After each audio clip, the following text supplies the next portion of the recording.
Close your eyes for a second. Imagine you're floating in the ocean. It's warm, quiet, nothing but blue in every direction. Now open them. You are not in the ocean as you know it. You are 540 million years ago, and something is coming toward you from below. 16,000 lenses each. Lock onto 16,000 lenses each. Lock onto you with perfect precision. You have maybe 3 seconds before it reaches you. This is the Anomalocaris, and it's not even the most dangerous thing out here. In the next few minutes, we're going to travel through 5 eras of Earth's most hostile ocean, from the first complex predators to creatures so large and so violent that they have no equivalent anywhere on the modern planet. And we're going to answer a question that sounds simple but has a genuinely terrifying answer. What would actually happen to a human being dropped into the prehistoric sea? Spoiler, you wouldn't make it to the 60-second mark. The Cambrian Ocean, 540 million years ago. The Cambrian explosion was one of the strangest events in the history of life. For most of Earth's 4.5 billion year existence, life was simple. Bacteria, single-celled organisms, nothing that could look at you, nothing that could chase you. Then, in a geological blink, roughly 20 million years, complex animals appeared everywhere, all at once. Shells, eyes, claws, teeth, predator and prey locked into an evolutionary arms race that never really stopped. The ocean in this period looks alien. There are no fish, no sharks, no whales.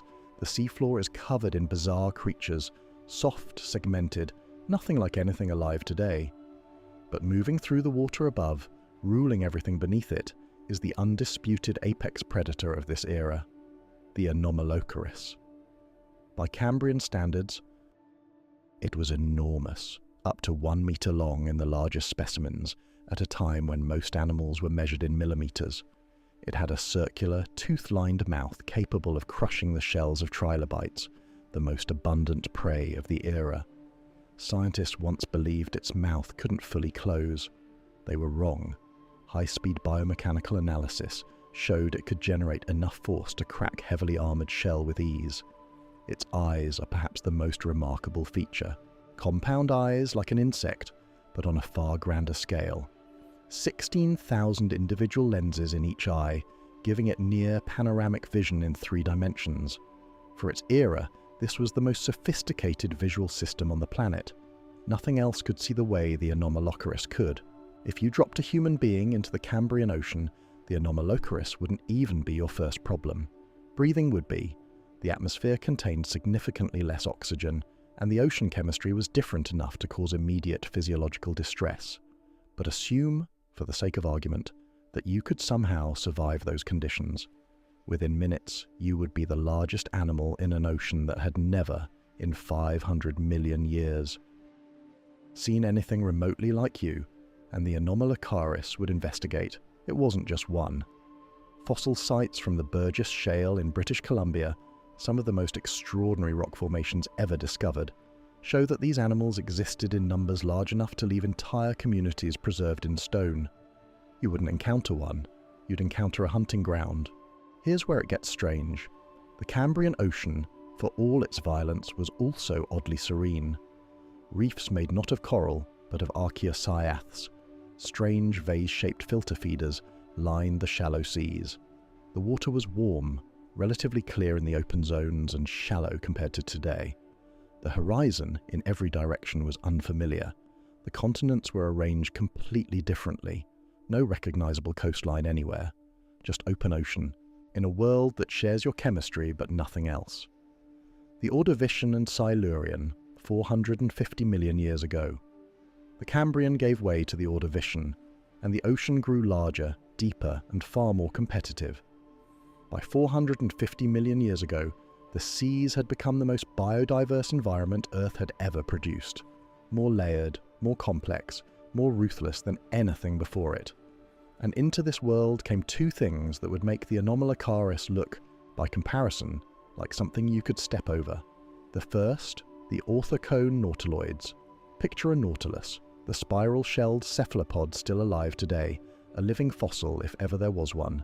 Now straighten the shell, make it a long, tapering cone. Now make that cone 9 meters long. with an opening wide enough to swallow a human torso whole.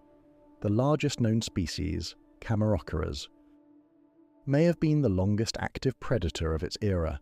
It moved through the water by jet propulsion, expelling water in powerful bursts to accelerate toward prey. Its tentacles, extending from the massive opening of the shell, seized whatever it chose to target and drew it toward a sharp, powerful beak.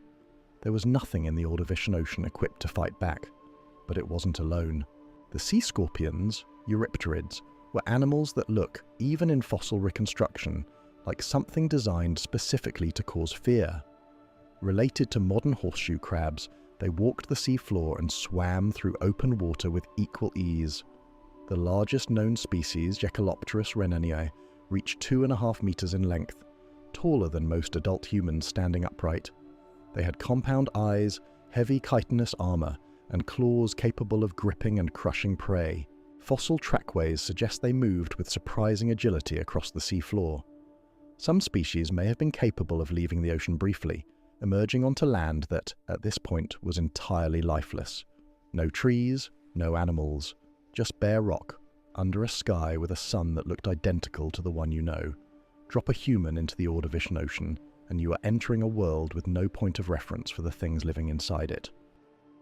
The largest predators alive today, great white sharks, orcas, would find themselves competing seriously with what lives in these waters.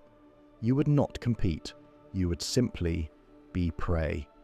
The Devonian, 380 million years ago. The Devonian period is called the Age of Fish. That name sounds almost reassuring. An armoured fish, a placoderm with an armoured fish, a placoderm with a body estimated at 5 to 6 meters in length and a mass approaching 400 kilograms. It had no teeth in the conventional sense.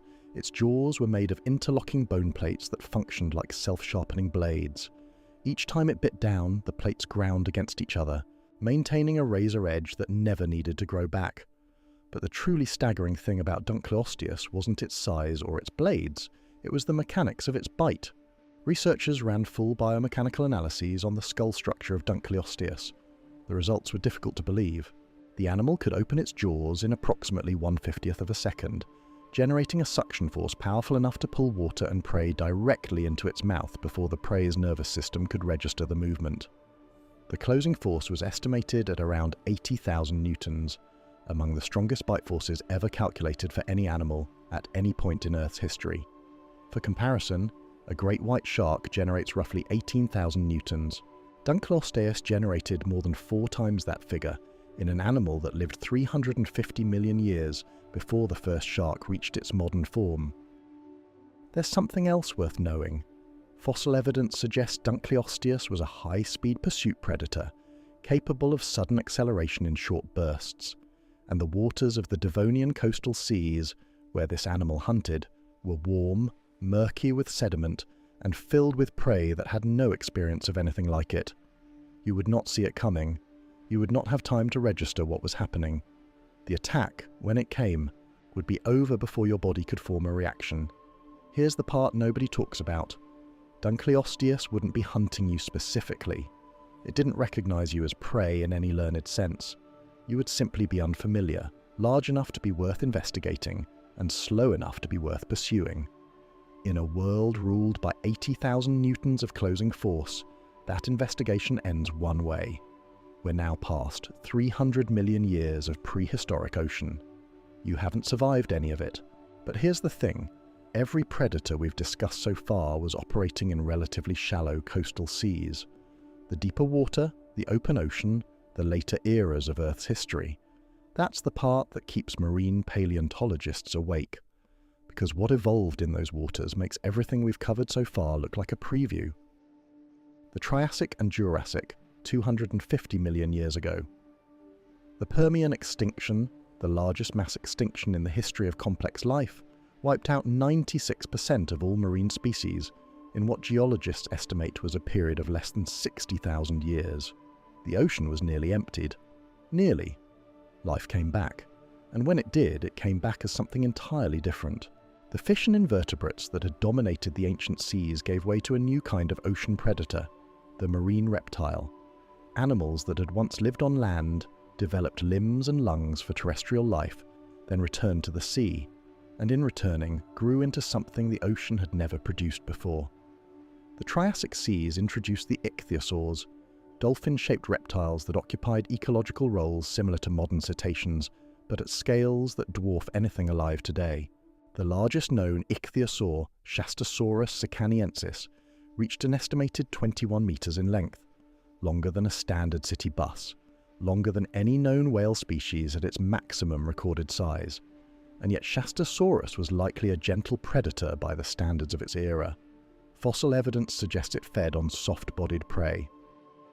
The genuinely dangerous Triassic hunters were animals like Thalattoarchon saurophagus, whose name translates roughly to ruler of the ocean that eats reptiles, a 6-meter ichthyosaur with massive interlocking teeth built not for soft prey but for other large marine animals. By the Jurassic period, the seas had become the hunting ground of the pliosaurs, short-necked marine reptiles with 4 powerful flippers and skulls built around a single purpose, generating enough force to hold and end large prey.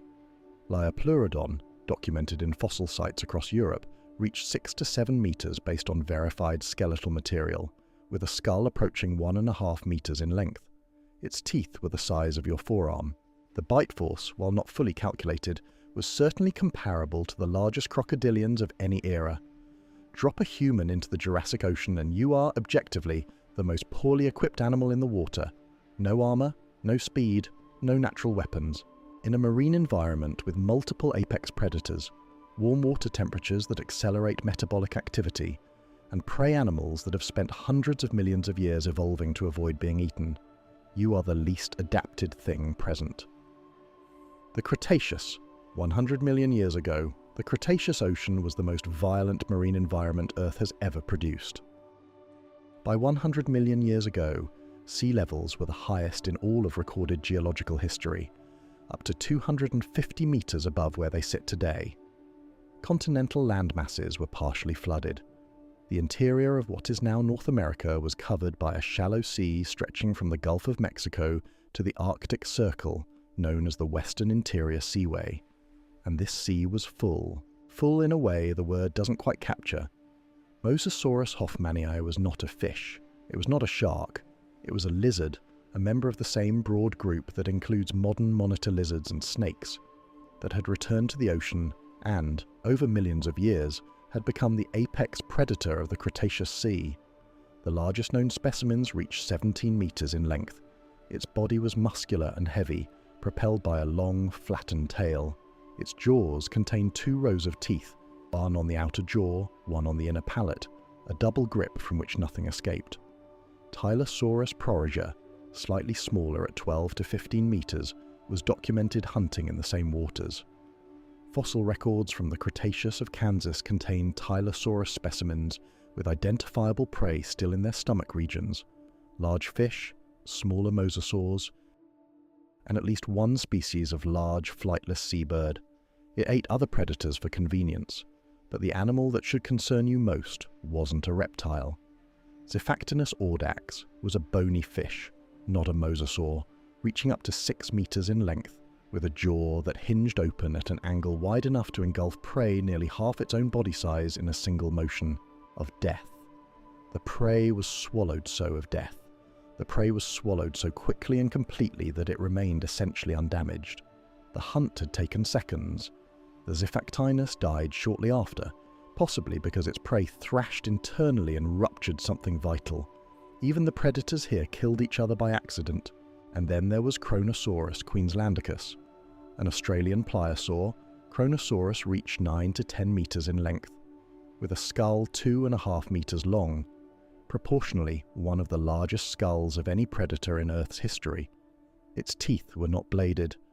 They were conical, round in cross-section, built not for cutting but for crushing, for gripping a large animal with absolute certainty and preventing any movement before the final bite. In the Cretaceous Ocean, you would not be an unusual sight for long. You would be warm-blooded, detectable at a distance. You would be slow, no faster than the slowest prey in these waters, and you would be soft, no shell, no armor, no natural defense of any kind. A 17-meter mosasaur would not need to pursue you. It would simply open its mouth in the right direction. you would last at most a few minutes. Here is the thought that has stayed with marine scientists for decades, and it's worth sitting with. We talk about the prehistoric ocean as something safely finished. 500 million years of evolution separates us from the Cambrian. Dunklosteus has been gone for 350 million years. The mosasaurs disappeared 66 million years ago, when the same asteroid impact that ended the non-avian dinosaurs also cleared the seas. But the ocean didn't end. It continued. It kept evolving, kept deepening, kept filling with things we haven't named yet. Today, we have mapped less than 25% of the ocean floor. The other 75%, the Hadal zones, the abyssal plains, the lightless water beyond the reach of any submersible yet built, remains largely unknown. Not theoretically, genuinely, practically unknown. In 2004, a live giant squid was photographed in the wild for the first time in recorded history. An animal the size of a school bus, with eyes the size of dinner plates, that had avoided human documentation for the entire span of civilization. In 2023, a new species of beaked whale was formally described. A whale, a large mammal existing in Earth's oceans for millions of years, unknown to science until 13 months ago. The prehistoric ocean wasn't a different world, it was an earlier version of this one. The same water, the same chemistry, the same fundamental physics. It just had different things living in it, bigger things, things that evolution hadn't yet learned to make smaller. The question isn't whether you could survive in the prehistoric ocean. The answer to that one is obvious. The question is, what, in today's ocean, we still haven't found.